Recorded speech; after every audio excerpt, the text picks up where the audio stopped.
or so strong and overwhelming that they become walls to the mind, blocking out the truth of what they were intended to protect.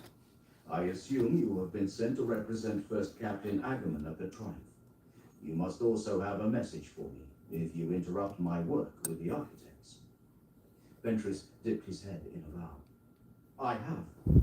The war in Ultramar has entered a new phase. 3 large forces have issued forth from the Scourge Star. The Endurance, the ship of Mortarion, Lord of the Death Guard, leads a fleet towards Ultramar. Gilliman nodded thoughtfully. So, he comes out at last, as I expected. It was only a matter of time. With Magnus abroad in the Imperium again, I Looking expected more of my for brothers to leave their fortresses behind. my cream Gilliman colors. thought. Actually being seen, deception was not favored by last, but he has had long years to learn new tricks.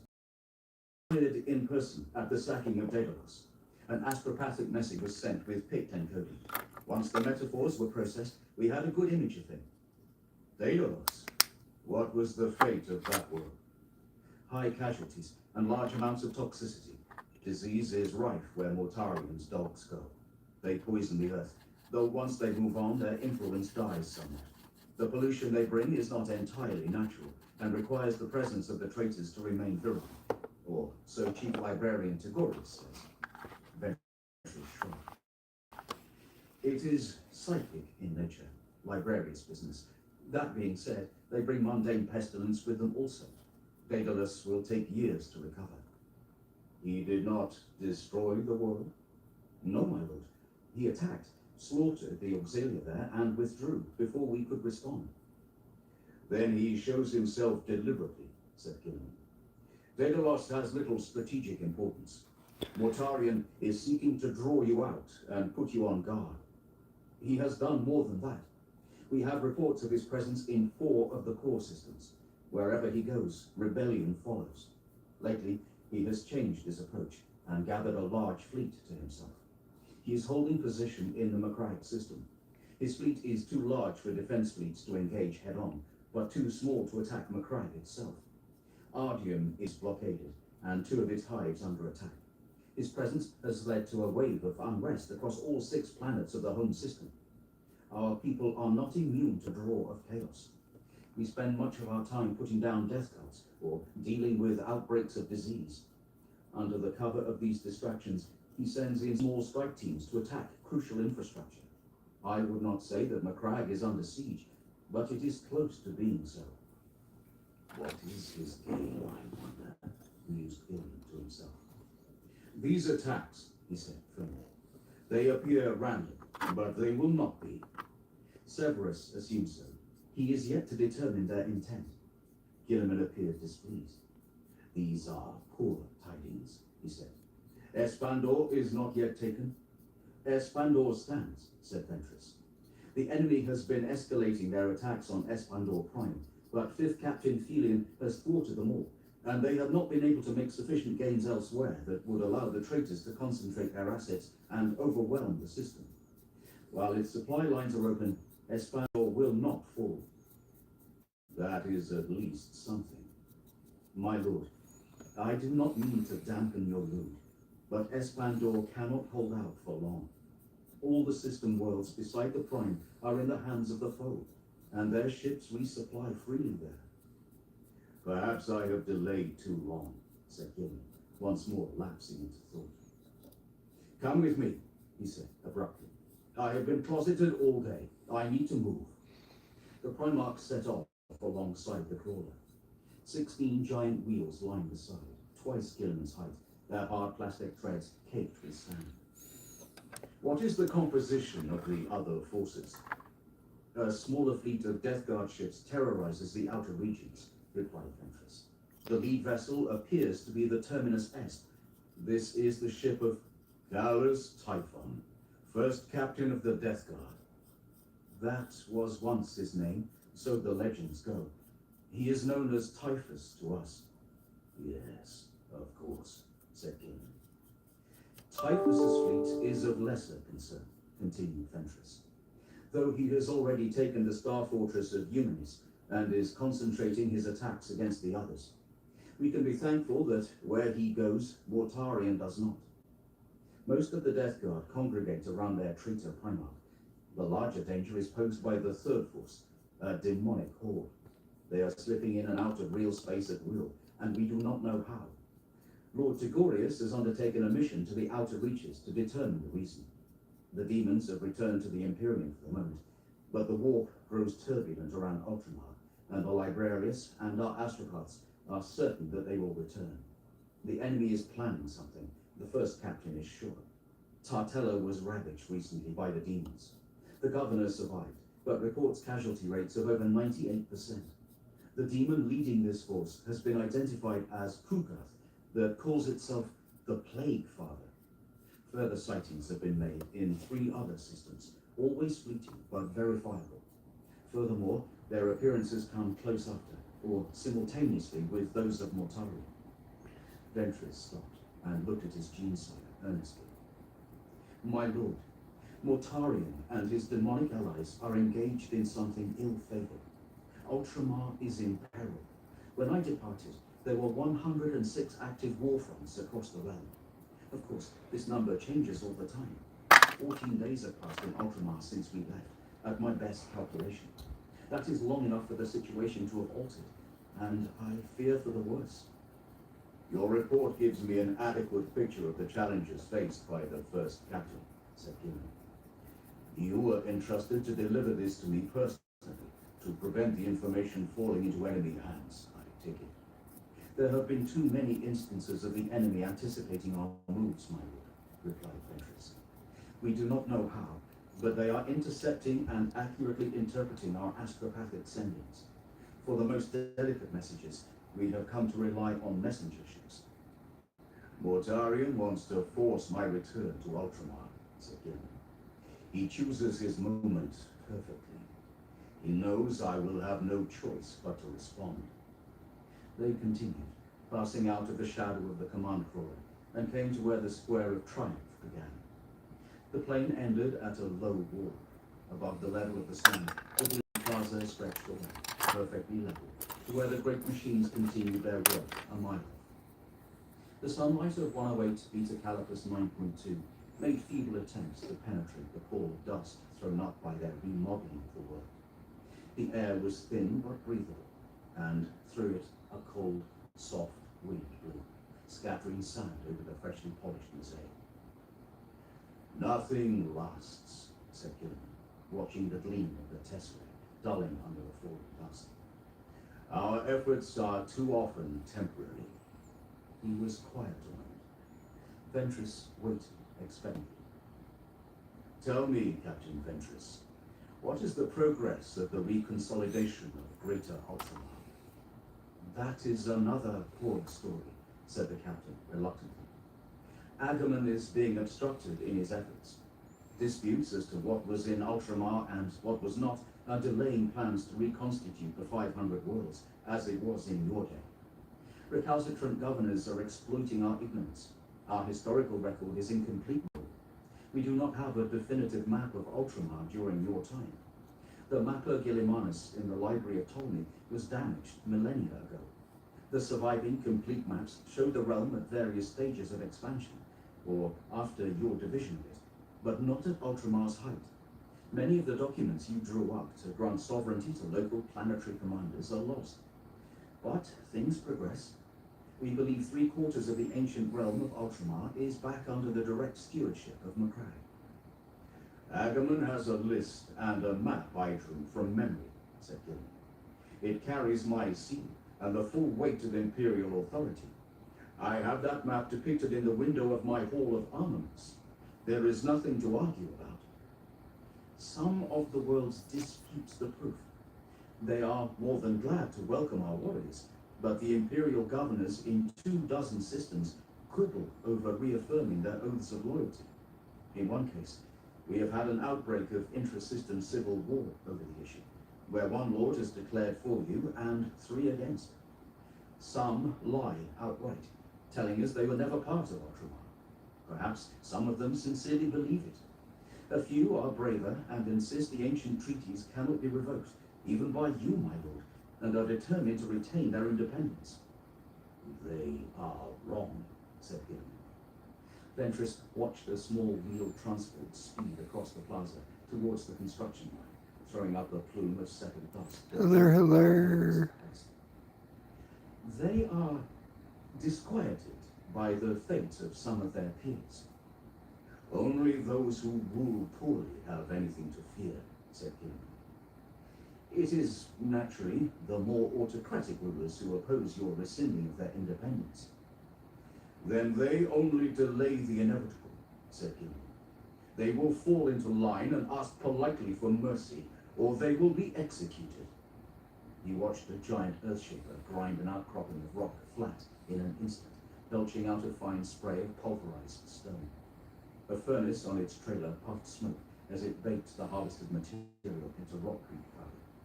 The stone would soon be returned to the plane in this new form by the foundation teams. I should never have set the 500 free, he said. My lord, said Ventress, I should not have done it. I thought I was doing the right thing. I thought I was following the Emperor's rules, letting them rule the affairs of men. After I implemented the Codex, it is impossible for the force of 1,000 and perform their crime mission. My legion was dead, and I did not want the chaplains to continue their religion to become instant. They would have been distracted, perhaps never left ultimately after 500 words to them. Maybe.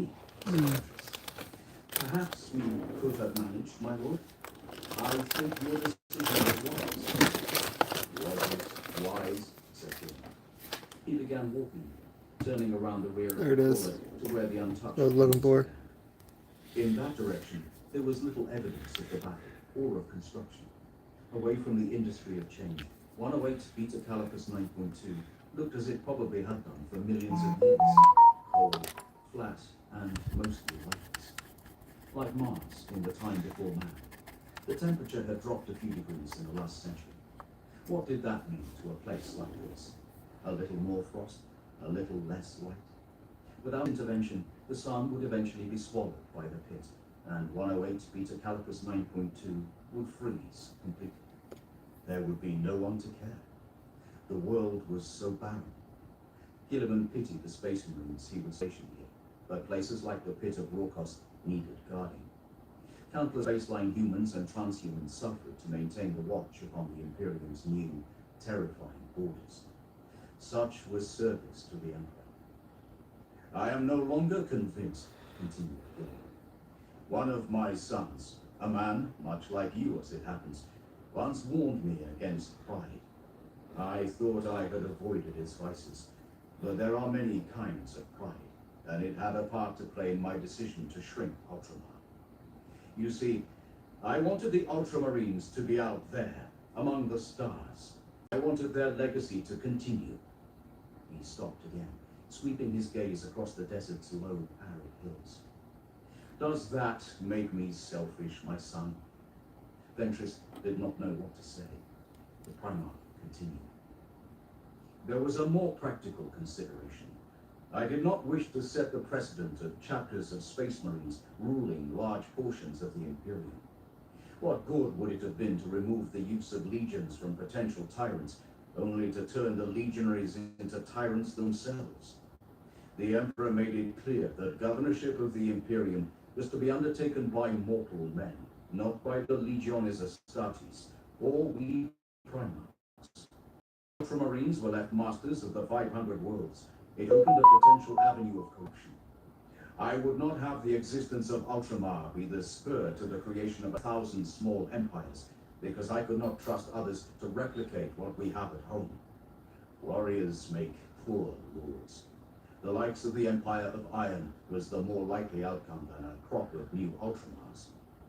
The reference to the Iron Warrior's short-lived heresy-era realm was lost on Ventress, but he kept his silence while the Primarch continued to speak. Gilliman looked to the sky. Past the veils of dust, the atmosphere was so thin that the brightest stars shone in the day, and the lights of ships in orbit were visible. And yet, I return to life and find the entire Imperium a prison for its people. By avoiding one problem, I created another. If I had left Ultramar intact, more worlds would have been havens from such pain and remained centers of reason. A bigger beacon burns brighter. I should have left it whole, as an example of what can be. The Primarch turned to his son. You are so many generations removed from the original founding. You remain true to the Imperium. The dedication of the Ultramarines is a testament to the spirit of Ultramar and the will of the Emperor. It would have been better had more worlds been in your keeping. You must understand why I did what I did. I watched half my brothers fall to chaos, and became determined that no one should ever hold the power of a legion again. I became obsessed with the potential misuse of a few 100,000 space marines, and in doing so, I forgot about the petty self-interest of lesser men. This is I, whose preoccupation was to hurry the Great Crusade to an end, so that I could get on with the business of peace. He laughed at himself. Perhaps I would have failed, even if I had lived longer. These rulers who deny my seal and my right to revoke our treaties, they are not evil. They are not stupid. They are simply limited, as all men are limited. Gilliman fell silent, then smiled sadly. Does it shock you, my son, to learn a Primarch can err?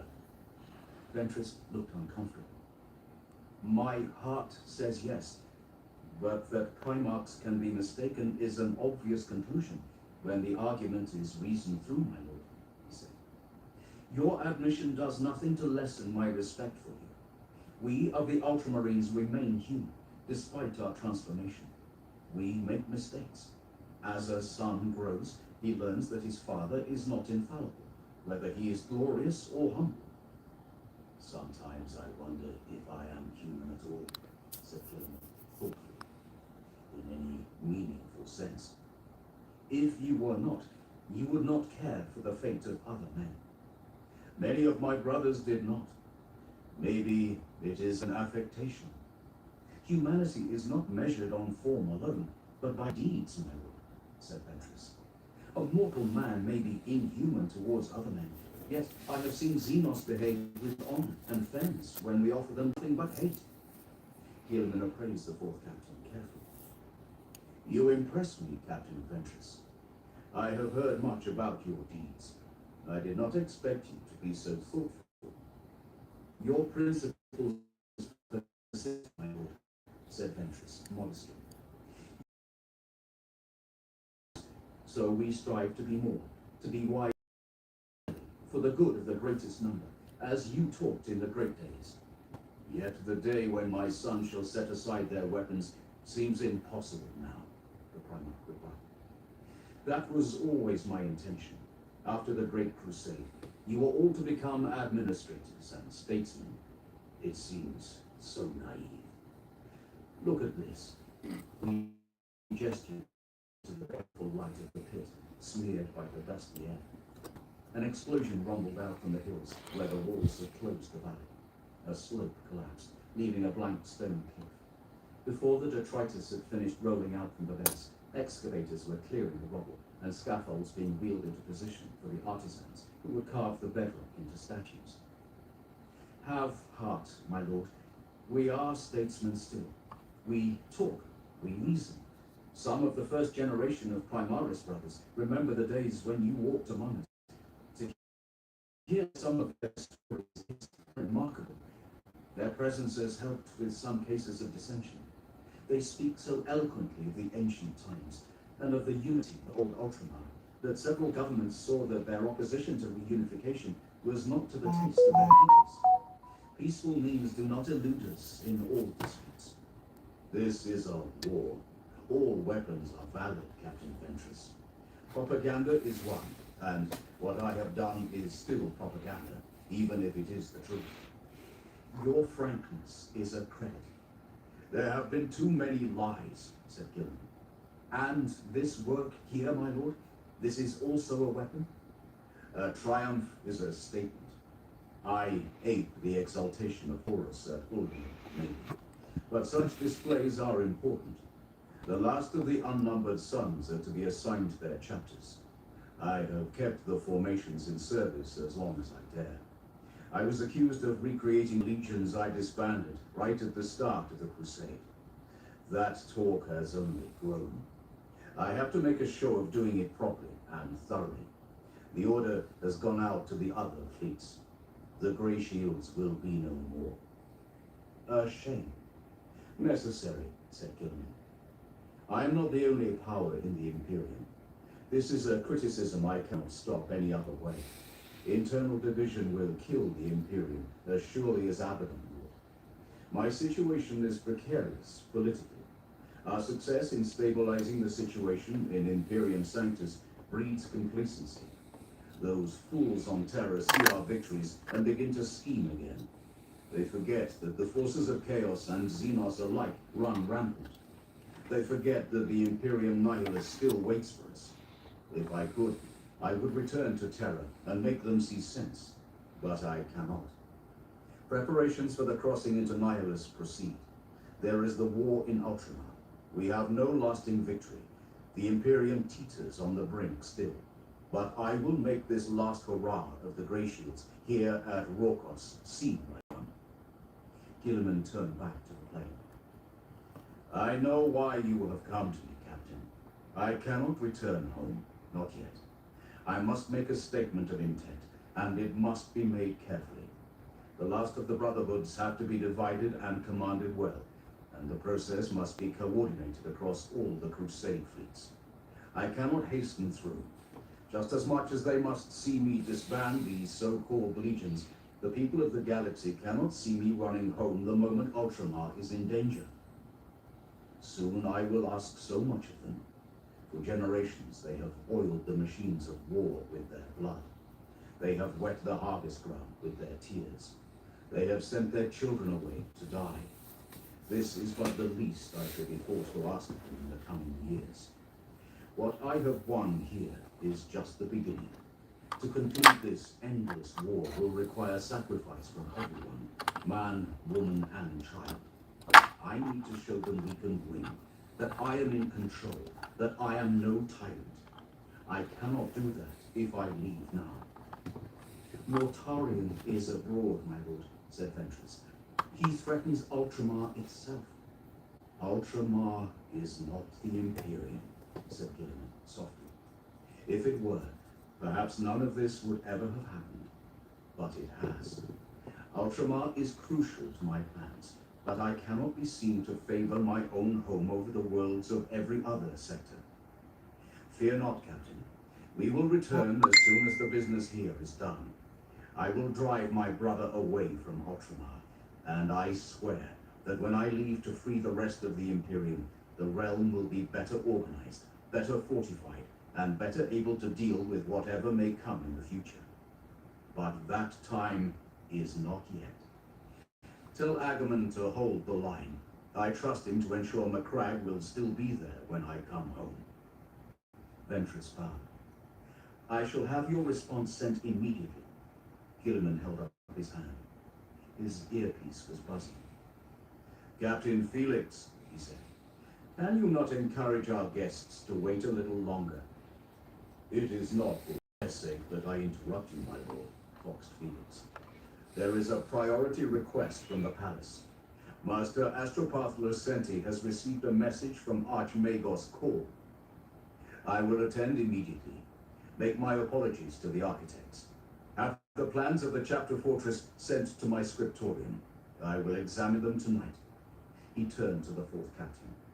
Forgive me, but I must leave. It appears I am in demand today.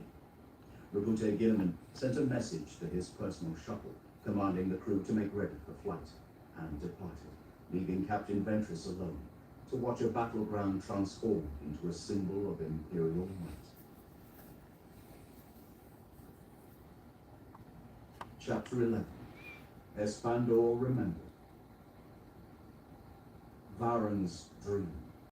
He was back in the trenches of Espandor, as he had been every time he had slept on his journey to Ajax on the warship, and every night since. Espandol was always so real in these dreams that it felt like he was there again. The ankle-deep waters stank just as bad. The sky was just as dark. The rising and falling drone of flies was just as monotonous. The fear was just as real. He and Bolus were on the line.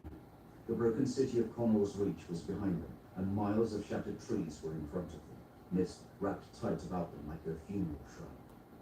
Death was everywhere. This was the War of the Flies, the creeping doom offensive. The campaign on Espandor was but one of many plaguing Ultramar. To Varans, it was the only one that mattered.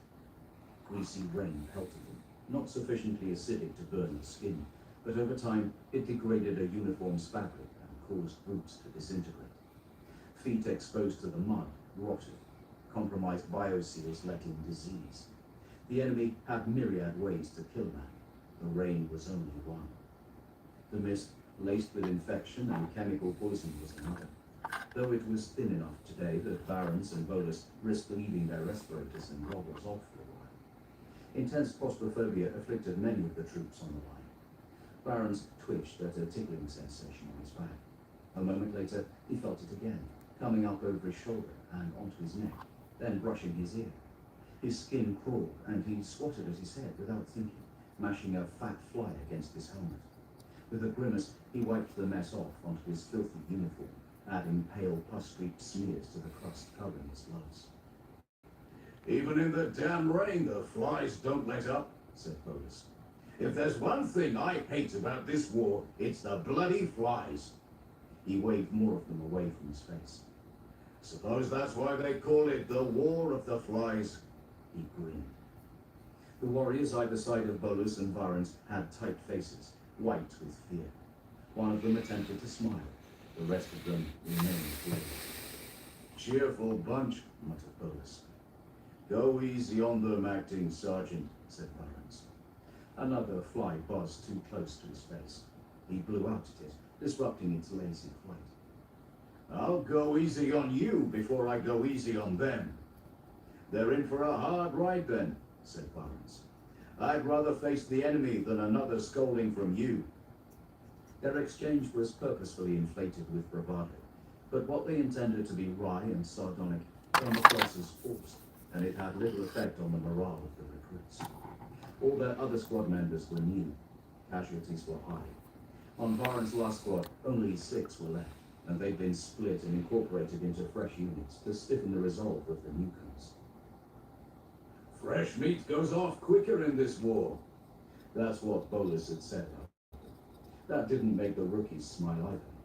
This had happened so many times, Varans was close to losing count. He didn't bother to repaint his unit markings anymore, not that they could be seen under the filth of Espandor's battlefields anyway. He rotated his shoulder. The tickle returned with the hint of a sting. Another fly, probably, looking for weaknesses in his double-thickness uniform. The damn things were bloodsuckers, all of them.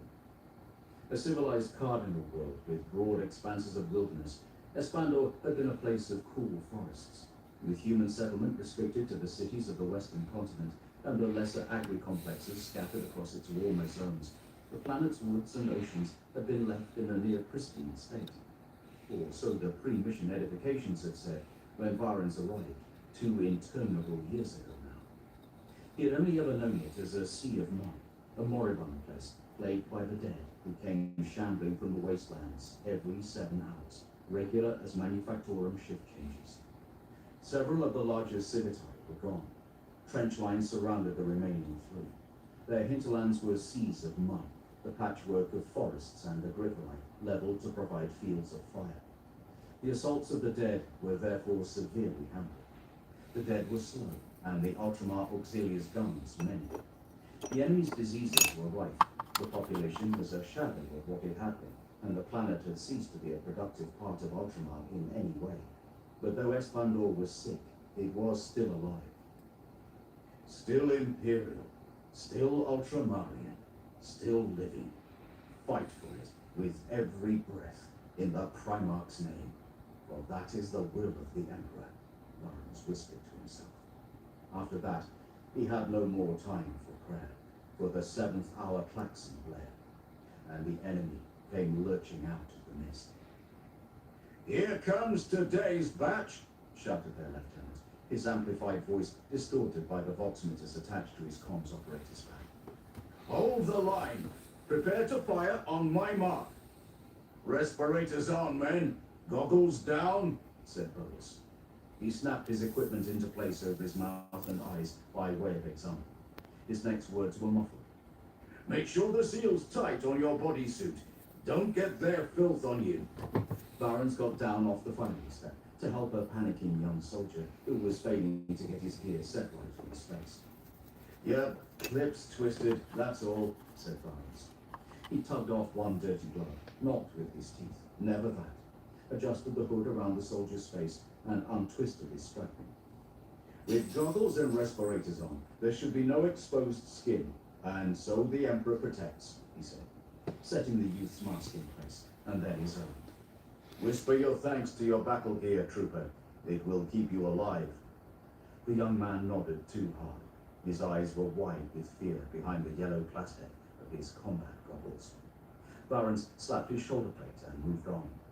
The mortal warriors of Ultramar were better protected than most Astra Militarum regiments. Without this equipment, they would lose half their number to sickness after every fight. Barons checked his part of the squad over, patting backs and steadying nerves. When he was satisfied, he climbed out of the quagmire of the trench and took up position on the firing step again, resting his lasgun on the sodden wood of the parapet.